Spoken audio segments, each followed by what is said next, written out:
What is happening, people? It is Brian Alsruhe, NEVERsate.com, and for today's video, I want to talk to you guys about 4 things that you're probably doing that's screwing up your squat. Now, the interesting part about this is even though that we are addressing the squat, we're not going to be talking about your lower body at all. The things I'm going to talk about today are common mistakes that people do with their upper body on the squat that stops the squat from being a good squat. Also, an important thing to note before all of you bodybuilding types decide to click off this video, if you want to get a bigger upper body, it would really help if you start driving up the strength of your squat. Now, I know a lot of people think that driving up your lower body has nothing to do with the strength or size of your upper body, but you would be completely wrong. I've talked about this extensively in other videos, but just for the hormone effects alone, driving up your squat and your deadlift numbers will do a ton to add mass to your upper body. However, the upper body can absolutely stop that from happening by doing the things that we're talking about today. So if you want a bigger upper body, then work your lower body. But you can't really get a better lower body if you don't fix your upper body. So we're going to kind of figure this whole thing out today. So if I end up doing my job well at all, then by the end of this video, you guys are gonna have 4 things that you can work on that are gonna help your squat go up, which is in turn going to make your whole life better. Stronger squat, better upper body, and it is a scientific fact that girls do not like to marry guys that can't squat a lot. Let's jump in. All right, so the very first upper body squat mistake that I see just about everyone doing is that you're poking your elbows out behind you like you're a pterodactyl. I'm not sure that made sense.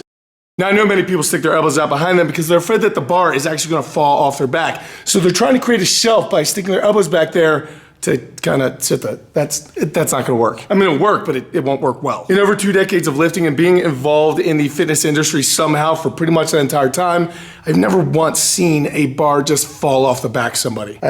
Yeah, I really don't think I have. So I wouldn't put too much concern about that. What I would put concern on is the fact that sticking your elbows out behind you already sticks you in kind of a disadvantaged position to start your squat. When you have those pterodactyl elbows, your chest is already falling. It's only getting worse as you start to descend or you put more weight on the bar. So instead to build a good shelf that bar will sit on your back, what I would rather see you do is start moving your hands inward closer and closer. Now, I am no fool, and I know a lot of this has to do with your shoulder mobility, your elbow mobility, your wrists, even your pec mobility. A lot of that comes into play, and a lot of people are not in a good position to get into a good tight setup for their squat with their hands close to their shoulders. That said, if you can get it closer at all, you're already sticking yourself in a better position to actually achieve some big numbers. The closer you can bring your hands in on the squat, the better foundation that you're actually gonna build. And I want you guys to think about this just like the foundation on a house, all right? If you're gonna build a house, if you start with a bad foundation, not a whole lot is going to go well when things get a little dicey. And trust me, on the squat, things tend to get dicey. So the more that you pull your hands in, the more squished up your rear delt, your rhomboids, your traps, everything gets all squeezed in together, and that creates a shelf for that bar to sit in, and that is the best way that you could possibly get the most control and purchase on this barbell for moving a lot of weight on the squat. Now, I have absolutely no doubt that there's gonna be someone popping up in the comment section who's gonna talk about some power lifter who is squatting with their hands out on the plates. Now, anyone who is doing that is a powerlifter, number one, is either doing that for the photos, or most likely it's because their shoulders are in such a bad position that pulling them in right now is not worth it to them. For many of the best squatters in the world, the only time that their hands are actually in that tight in a really good setup is when they're actually competing. Which is exactly why there's such a big market for specialty bars and things like that, because to get in a really good squat setup, it gets pretty dicey on your shoulders, especially if you're a larger framed individual who has spent a lot of time on the bench press. So the first tip is to bring your hands in. If you can't do that, then it's to work your mobility. Now, the very last tip of this, I'm gonna give you guys an option that you can do if you cannot get that mobility up right now, that you can start working on a couple different things for the squat. But remember, the more body that you can get underneath the bar here by taking your elbows from winging them back and trying to stick them underneath the bar, the more weight that you're gonna be able to move. And that can be better done if you start bringing those hands in to create a better shelf so that those elbows stop looking like pterodactyl. The second point that I wanna bring up that your upper body should be doing while you're in the squat is talking about what you're actually engaging, and that starts with your hands. So if you are not squeezing that bar as hard as you possibly can on the squat, then you are again leaving a bunch of pounds out there with pterodactyls and unicorns. Guys, your body works synergistically, so that means that if you can't open a jar, squeeze the jar. If you're having trouble holding on to the grip of an implement, squeeze your other hand. I want you to think about it almost like an electrical circuit, in that when it is closed, you will get a lot more power output. So number one, make sure that you are squeezing that bar with everything you have. The second thing that I want you to be doing is taking that bar and pulling it through your back like you're trying to rip it out the front of your chest. Now, the reason why you're doing this is because the more that you can meld that bar to your body and become one with it, the more weight that you're gonna be able to move. The more that that thing is balancing or shifting around or moving on your back, that is a lot of precarious stuff that is just leaving pounds out there, but secondly, is not keeping you as safe as possible. You want that thing literally just trying to rip through your body. Now, the way that I do this is actually visualize trying to bend that bar across my back like it's a horseshoe, okay? I'm starting in my low bar position, and I'm trying to rip the bar through my body and come out a couple inches above my nipple line. Now, I am well aware that not everyone's built the same, and your nipples are definitely different than my nipples. However, I want you to keep in mind, when you're pulling this bar through your back, I want you to kind of be thinking about pulling it through where you bring the bar down to touch your chest on the bench press. If you're doing this correctly and you have moved your hands in, like I discussed in point number 1, then what I want you to kind of think about, and you can actually mime this right now, is think about if you had a close grip lat pull down. Pull it all the way down to the bottom and then really try to start rotating your elbows underneath. Almost like you're trying to tuck your elbows and draw them more towards the front of your body. If you're a fool like me and you actually literally just did that, then you will definitely feel your lats kind of lock in, your traps, your rhomboids, everything kind of start coming together to become one. Now, that is exactly what pulling that bar through the middle of your body is going to do, especially as your hand gets closer. It's going to build a great shelf. That bar is going to become one with you. Now, it is very, very important that you do not try to do this when you are under load. Now, one of the biggest factors about moving heavy weights statically is you try to get as set up, as tight, you try to get everything as perfect as possible before you get under load, because once the load happens, everything starts falling apart. So what I want you to do is try to get that bar pulled through you before you ever even walk it out. If you guys are walked out, you're getting your breathing, you're bracing, whatever, and then you're trying to do this, it is not going to be nearly as successful as if you did before you left the rack. So while the bar is still in the cage, I want you to really focus on trying to pull it through your body, feel your lats, feel everything lock up exactly how you want it to be. Now, you have to get your breathing, your brace, you stand up, you walk it out. None of that changes, guys. That stays locked in just as tight as ever, and it will stay just as tight until you're actually reversing the movement coming out of that squat. Everything gets tight, everything gets set, you walk it out, you rebreathe, you rebrace, then you drop in, and you better still be squeezing the bar. Which brings us to the third point that your upper body should be doing during the squat, and that's what is going to be happening the second that you start reversing that movement coming out of the hole. Now, remember, I wanted you still pulling that bar through your body, still squeezing as hard as possible. Everything is locked up as you are descending. As soon as you hit and your little red lights in your brain flash off and they say go, everything changes. Now, there are 3 things that I do the second that I start reversing that bar in a squat. The first is I'm pushing the floor, obviously, because I don't want to die. But simultaneously, while that is happening, I'm shoving my back, like my trap area, into the bar, almost like I'm doing an explosive good morning. Also, at the same time, my hands go from pulling that bar through my body to shoving them up like I'm trying to do the heaviest overhead press I've ever done in my life. Now, when I'm doing that overhead press, it's very important to note that I'm not trying to shove that bar into the back of my head. I'm literally trying to push it up, like vertical, like you would in an overhead press. So many people just write off the squat as like a lower body leg exercise, and I mean, it definitely does hit your legs, don't get me wrong, it's a squat.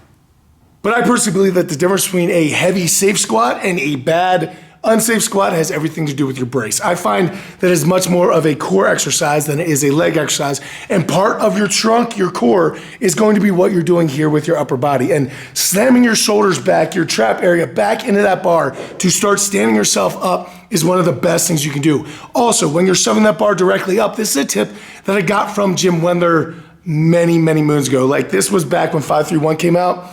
And he was explaining to people this tip, and he actually mentioned that this was probably one of the best things that anyone ever taught him, and I 100% agree. This makes such a massive difference in your bar speed. But doing those 2 things alone makes it so much more of an aggressive offensive thing, because now you're also using your upper body engaged. It's almost like if you're doing the bench press without any leg drive, then you're leaving a lot of pounds out there. Same thing here on the squat. If you're just squatting and passively thinking that the bar's just racked on your shoulders, is just gonna stay there, then you are leaving a lot out there, because there's this whole other half of your body that can play and get involved. And it's almost like when you're moving a couch up some stairs, having a couple buddies come from the bottom and start pushing up. When it comes to moving heavy weights, you want to recruit as many of your little buddies as you possibly can. So again, you're moving your hands in, you're squeezing the bar, you're trying to rip it through your chest as you're descending. As soon as you start coming out of the hole, everything in your brain should be saying up, right?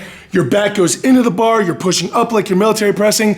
Everything is saying up, except for your chin. Another massive problem on the squat is when people are coming out of the hole, they want to drive their chin straight up and look at the sky. And that is the problem of a lot of high school football coaches telling their athletes when they were young that that is how you're supposed to squat, which is stupid. Guys, if you're squatting, when you reverse a movement, if you shoot your chin up, you're changing the arch in your back, which is making it less able to support as much weight. That's the absolute last thing you want to do. You want to keep your chin as neutral as possible, which basically means that you're just trying to stare at a point that's about 10 to 12 feet in front of you. Just pick a spot on the wall, on a mirror, whatever your situation is, pick a spot and stay there. And again, remember that just because your eyes are on something doesn't mean that your chin didn't move. So make sure you do record at least 1 or 2 of your sets to make sure that you're not guilty of just holding your eyes in place and not your actual chin position. So your back goes back, your hands push up, and your chin stays straight, down, kind of, neutral. Yeah. Which brings us to my 4th point about the upper body and the squat, and that's just gonna give you guys a little bit of a tip that you can do. Now, this entire video is pretty much focused about you trying to get your elbows more underneath the bar, because the more body that you have underneath the bar, the more weight you can move. However, like we talked about in the first point, a lot of that has to do with the mobility in your wrists, your elbows, your shoulders, and of course your pecs. So until you get that mobility up to speed, if you do not have access to some type of specialty bar, like a Duffalo bar, if you guys have never seen a Duffalo bar, it is just curved, which allows your shoulders to just drop into a little bit better position. However, they are very expensive, and I know a lot of you do not have access. But you do have the option of using something called the talon grip. Now, this is not something that I personally came up with. It's something I saw a little bit ago, and I actually completely forgot about until recently when I was thinking about this topic. But if you do not have access to some sort of specialty bar and your mobility is not there, I would not tell you to stop doing your mobility. I think your mobility is one of the biggest reasons why people do not have good squats, so definitely make that a priority. But while you're doing that, in order to get your elbows more underneath the bar, getting more body underneath the bar, all that you're gonna do is do your normal squat setup and then take your pinkies and slide them underneath the bar. Now, I am not an advocate of telling people to do anything with their hands other than squeezing that bar as hard as possible, like we already discussed.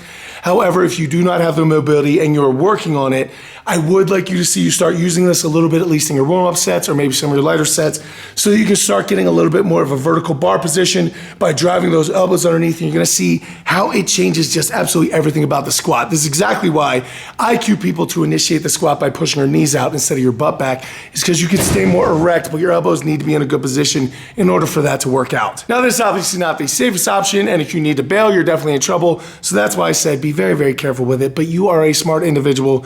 Don't do anything that's gonna get you hurt. But if you guys are having trouble with the mobility and you want to learn what it feels like to start setting up your body in that better position while you are working that mobility, so that hopefully very, very soon you won't need to stick your pinkies on the bar, you guys can try that out.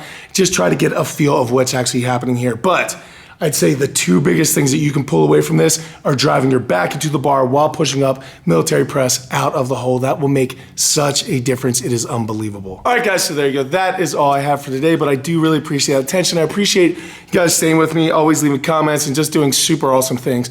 We do have some new t-shirts coming out, hopefully around the 26th of April, based off the Be Dangerous stuff. Should be really, really cool. Other things coming up there. We actually have some really big news that's kind of being kept under wraps just to make sure that's gonna all pan out.